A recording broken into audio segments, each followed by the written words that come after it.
done a lot of stuff that's kind of theoretical. Now we're going to do like a really applied one. And this is one called the Leaky Landfill. This is not in your book. This is a separate lab that you'll have to do. And what we're going to do in the Leaky Landfill is to be able to find a hole in a landfill without having to dig it all out. In most sanitary landfills, they put a tough plastic liner under the landfill, okay? And that's to keep stuff from leaking out. Specifically, we have what is called leachate. And leachate, you ever go behind like a garbage truck and you see like this liquid leaking out of the back of it and it stinks? That's leachate. Okay, so you don't really want to drink that stuff. You don't want to get it through the liner and into the groundwater system. So therefore, that's what the plastic liner goes in for. Now, once in a while, these plastic liners can develop leaks. And if the plastic liner develops a leak, you got a problem. Now, in general, they have monitoring wells around and things like that. But there's another way to monitor these systems to watch that they don't start to leak. Here we're going to use electrical methods to be able to find the hole in the liner within a landfill.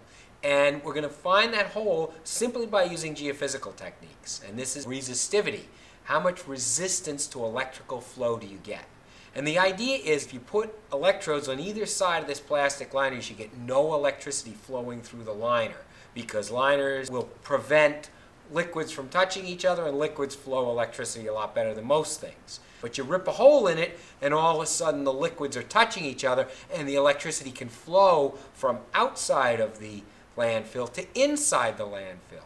And so therefore, by noting that difference, you can actually find the location of the hole by using contours. Of course, use contours for everything. You love them. So that's what we're going to do. We're going to first do a little test on a place with no hole in the liner, see what it looks like, poke a hole in your liner in your landfill, and then use these electrical methods, collect a bunch of data, and then contour it up and find out where the hole is. So now we're going to take a look at the equipment that we need to use when we're going to run this experiment. Okay, and there's a bunch of parts to this, pretty simple to go through. First of all, we have our basic kitty litter pan, okay, and we stole this from a local cat. And what we have in here is we put some sand and it's wet, and it's got salt in it, okay, make it flow electricity better. Salt does a good job with that. And what we have then is on top of the sand, this wet sand, is a plastic liner. And then on top of that, we put more wet sand.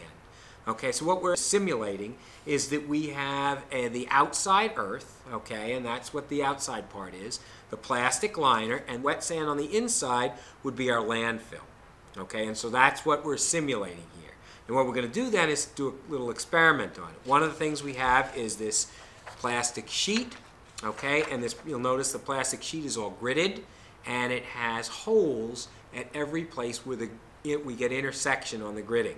And within those holes then, there'll be a number next to them. And those are all going to be your stations where you're going to take measurements from. Okay, and so that's going to give you your measurement base to be able to do this exercise. In addition to that, we have to provide a source of electricity for it.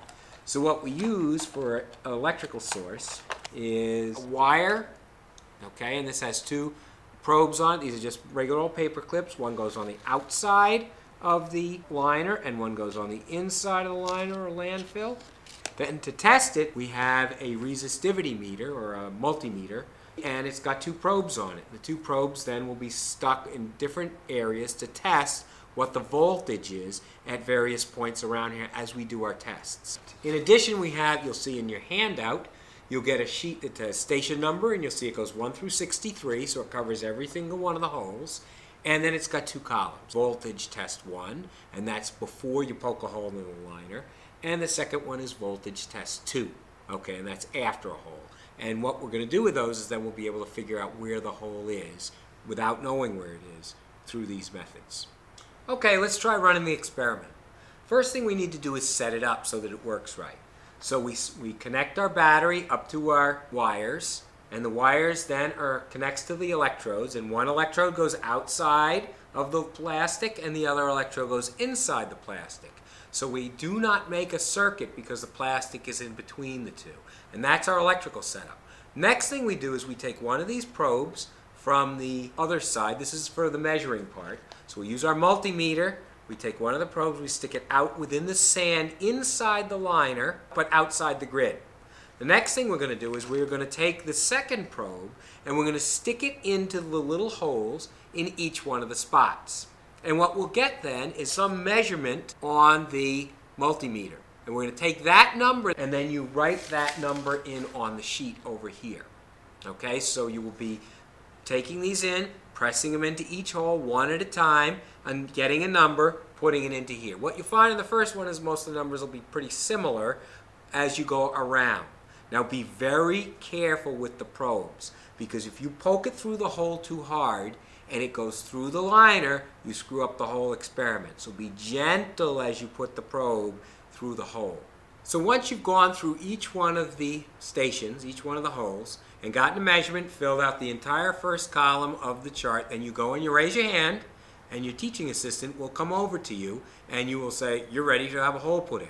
Now that teaching assistant is going to make you close your eyes, and they'll come out with a knife and we'll lift up your grid, and they'll take the knife and bang right through the liner with it. Okay, and so that hole then will now be a place where you're getting leachate, and that allows the water from above to contact the water from below. Do the test all over again. So you run through the same thing, and once you do, you should notice a difference in the numbers that come off of here. And the same thing is done all over again. The numbers will come up highest when you get into the vicinity of your hole. So then all of a sudden the numbers will change once you get in the vicinity of the hole. You may even have to shift scales because the number went up so high. Once you finish taking all readings for all 63 points for both tests, we're going to graph up the results and we're going to make contour plots of them. So the first thing you do is you look over in your column 1 and you find the corresponding station to the point on your grid. And then you would copy that number, 5.6, over onto the grid. Now you would do that through the entire column until you get the entire set of numbers, set of data from voltage test 1 onto the grid. And the next thing you do then is you contour the entire thing. Now when you contour it, don't expect it to be really easy to figure out, because on the first one they probably aren't going to be too useful to be able to tell what's going on. So that would be voltage test 1, but it gives you a nice base of comparison. Once you get voltage test 1 done, then you go to your second grid or second piece of graph paper and you look at voltage test 2. So what we'll do then is we will start taking the points from each station on voltage test 2, bringing them over and transferring them onto the grid. And once we get done with putting all 63 points again, then we'll contour up this group of data. And you wind up with a contour map. In this case, you look for a big concentration of higher numbers at one spot on your grid. And where you can find those higher numbers, that means you've hit the tear in your liner. Okay, and so you'll contour them up and you wind up with a bullseye, and then you can put your spot on there and say, I think my rip is right here, my tear. And you'll have your TA come over, and the TA will lift out the plastic liner and show you whether you got it right. So if you do the contouring right, find the high spot, you should be able to find exactly where the tear is without having dug a hole.